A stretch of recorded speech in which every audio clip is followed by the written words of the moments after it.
اعطینا کل کوثر فصل لربک وانحر ان شانئک هو الابتر کہ عمر ایوب صاحب جو کہ پاور منسٹر انرجی منسٹر رہ چکے ہیں، انہوں نے آپ کو ایک اوور آل ایک پوزیشن بتائی. میں یہ سمجھتا ہوں کہ جو پاکستان کا جو انرجی سیکٹر کا پرابلم جو کہ اب ہمارے سروں کے اوپر چلا گیا ہے یہ مسئلہ، تو اب وہ لوگ جو کہ پچھلے 40 سال سے حکومتوں میں تھے اور ابھی بھی ہیں، ان کی ذمہ داری ہے اور انہی کی وجہ سے یہ کچھ ہوا ہے. میں آپ کو جلدی سے بتا دوں کہ جو بنیاد رکھی اس فلاڈ سسٹم کی انرجی سیکٹر کی، وہ 1994 میں پاکستان پیپلز پارٹی نے رکھی، اور پاکستان پیپلز پارٹی اور اس کے بعد پاکستان مسلم لیگ نون. وہ ہوا کیسے کہ نمبر 1، انہوں نے دنیا میں کوئی ایسا بزنس نہیں ہوتا جس میں ایک طرف کا جو فریق ہو اس کو نہ نقصان کا خدشہ ہو، نہ اس کو خدشہ ہو کہ اس کی چیز بکے گی، کس کو بکے گی، اور نہ اس کو گارنٹی ہو پیمنٹ کی بھی. یہ واحد ایک ایسا ہمارے ملک میں یہ کیا جو ہمارے یہ جو حکمران بن کے بیٹھے ہیں، جنہوں نے کہ اس ملک کا خون غریب عوام سے اور پاکستانی عوام سے چوسا ہے اور چوس رہے ہیں.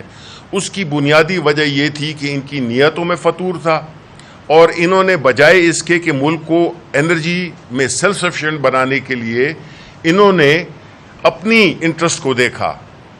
اور اس میں کیا کیا کہ انہوں نے جو بھی کانٹریکٹس کیے جس میں کہ جو بجلی بنانے والے ہیں، یعنی جو جنریشن کرنے والے ہیں، مہنگے پاور پلانٹس خریدے.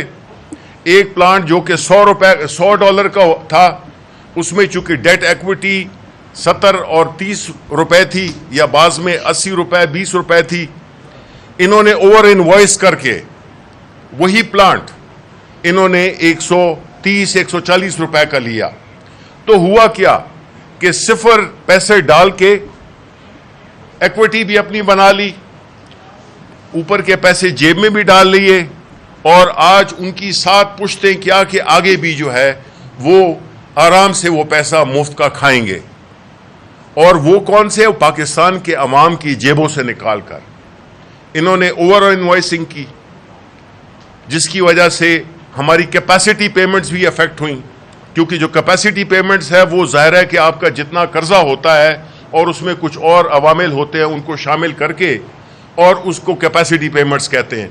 تو ظاہر ہے کہ جب آپ ایک چیز جو کہ 100 روپے کی مل رہی تھی، اس کو آپ نے 130 روپے کا خریدا، اسی زمانے کی جو باقی دنیا میں پلانٹس لگ رہے تھے اسی سپیکس کے، اگر آپ ان کی پرائسز دیکھیں اور جو پاکستان میں لگائے گئے ان کی پرائسز دیکھیں، تو آپ کو پتہ چل جائے گا کہ یہ کتنا بڑا ایک چیز کی بنیاد پہ ایک کام جو شروع ہوا تھا وہی غلط ہوا تھا، اور اس میں بدنیتی اور کرپشن شامل تھی، جس کا خمیازہ آج پاکستان کے عوام بھگت رہے ہیں.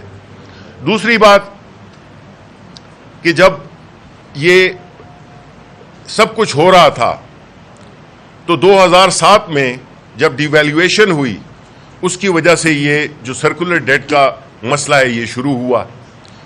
تو ایشو تو یہ آتا ہے کہ جب جو پلانرز تھے ہمارے، جو کہ ہماری اس میں بیوروکریسی بھی شامل تھی، اس میں پولیٹیشنز بھی شامل تھے، اس میں اور بزنس انٹرسٹ گروپس بھی شامل تھے، جنہوں نے کہ ایک ایسا میکنزم بنایا، ایک ایسا ایک مافیا بنایا جس کا کہ مقصد تھا کہ ہر قدم پہ پاکستان کے عوام کو لوٹنا ہے.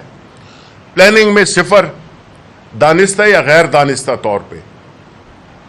انرجی مکس دانستہ یا غیر دانستہ، بیکاز اگر آپ یہ جو میں نے رپورٹ لکھی تھی، یہ کوئی 80 پیجز کی رپورٹ ہے جو میں نے 2018 میں لکھی تھی، جس میں کہ سارے پاور پروجیکٹس، سارے پاور سیکٹر کو انالائز کیا تھا، جس میں جنریشن، جس میں ٹرانسمیشن، جس میں ڈسٹریبیوشن شامل تھی.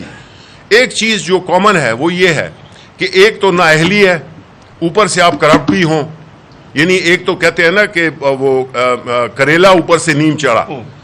تو انہوں نے کیا کیا کہ انہوں نے ایک ایسا ماحول بنایا جس سے کہ جو سرکولر ڈیٹ کا اور یہ جو پیمنٹس تھیں، اور سرکولر ڈیٹ کو چھپانے کے لیے انہوں نے ایک ہولڈنگ کمپنی بنائی جس میں کہ سارا قرضہ جو کہ 450 470 ارب روپے تھا وہ اس میں ڈال دیا، اور جی سرکولر ڈیٹ زیرو ہو گیا. اس کے بعد جب چھید آپ نہیں بند کریں گے تو وہ چیزیں اس میں سے نکلتی رہیں گی. نتیجہ یہ ہوا کہ آج ہم 2.4 ٹریلین خرب روپے کے مقروض ہیں. اور پہلا جملہ جو مجھ سے خان صاحب نے جب میں نے ان کی کیبنٹ جوائن کی تھی تو پہلے دن کیبنٹ میں انہوں نے مجھ سے پوچھا کہ آج شبلی آپ کچھ بولنا چاہیں گے. میں نے کہا سر اس ملک میں 2 سب سے بڑے مسئلے تو بہت زیادہ ہیں, بے انتہا ہیں, جس چیز پہ ہاتھ رکھے مسئلہ ہے, لیکن 2 ایسے مسئلے ہیں جو کہ ہمارے پوری اکانومی کو ڈبو دیں گے. وہ کیا ہے؟ ایک تھا پاور سیکٹر اور دوسرا تھا پینشنز. یہ دونوں مسئلے اس کے ہیں, میگنیچیوڈ کے ہیں کہ آپ کا ملک معاشی طور پہ بالکل پیرالائز ہو گیا ہے. خاص طور پہ پاور سیکٹر, ہماری انڈسٹری کو افیکٹ ہوا, حالانکہ ان کو کافی سہولتیں بھی دی گئیں لیکن ٹیکسٹائل سیکٹر کو زیادہ دی گئیں. اور اس کے علاوہ جو ہم نے پلان کیا تھا کہ جو ڈیمانڈ انکریج کرنے کے لیے, بیکاز کیپٹیو پاورز بھی آ گئی تھیں, لوگ اپنی بجلی خود بنا رہے تھے کیونکہ ایک تو ریلائبل تھی اور دوسری یہ تھی کہ سستی تھی. تو اس کی وجہ سے بجلی جو ہمارا انڈسٹریل وہ ہے کنزمپشن تھی وہ کم ہو گئی. بجلی آپ بناتے گئے, کانٹریکٹس پہ کانٹریکٹ کرتے رہے بیکاز جنریشن.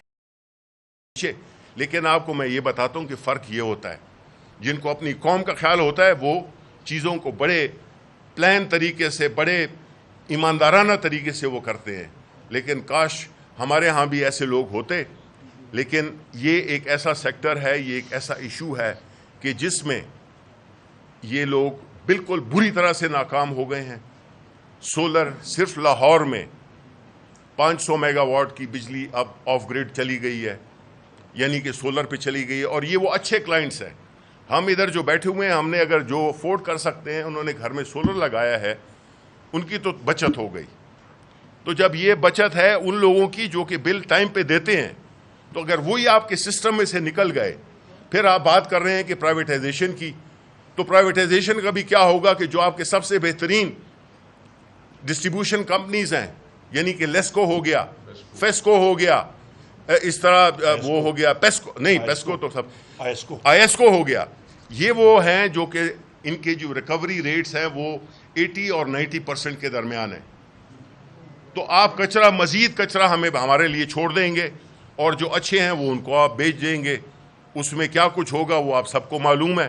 تو بنیادی طور پہ اس قوم کا کوئی نہیں سوچا, یہ جو رولنگ ایلیٹ بیٹھا ہوا ہے, جو وہ پریڈیٹری وہ ایک مائنڈ سیٹ کے لوگ بیٹھے ہوئے ہیں, رینٹ سیکنگ سوسائٹی, یہ انہوں نے بنا دی ہے. آپ دیکھیں ان کو کہ ان کا طرز زندگی کیا ہے, اور پاکستان کے عوام کا انہوں نے معیار زندگی کس طرح سے بری طرح متاثر کیا ہے کہ اس کی کوئی مثال نہیں ملتی ہے. تو یہ ایشوز جو کہ آج مگرمچھ کے آنسو بہا رہے ہیں, یہ ذمہ دار ہیں ان لوگوں میں سے, یہ ذمہ دار ہے. اور جب یہ دوران حکومت تھے اپنے, انہوں نے کچھ بھی نہیں کیا اور انجوائے کیا اپنی پرکس کو اور اپنی جو بھی فیسلٹیز تھی. Thank you very much.